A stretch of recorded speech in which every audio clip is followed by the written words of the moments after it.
Assalomu alaykum. O'zbek oyim minbaridan sadolar loyihasining 58-soni efirda. Dil dardini ulashib qog'ozni qoralagan so'z gulidan o'y dastalab, kuy bastalaydi.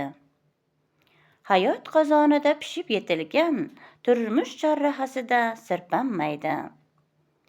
Sabr qanoat dasturxoniga osh tortgan xulosani me'yorida pishiradi.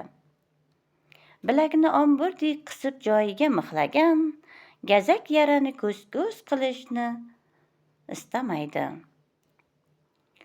O'z orzularini qalb qal'asiga yashirgan adovat qaroqchisidan omon qolar. Orzu havaslarini afsus qabristoniga ko'mgan qismat bag'riga sho'ng'ib ovunadi. Yurakni ezgan dard ko'z yoshga aylansa, dil g'uborlarini ham yuvib ketadi.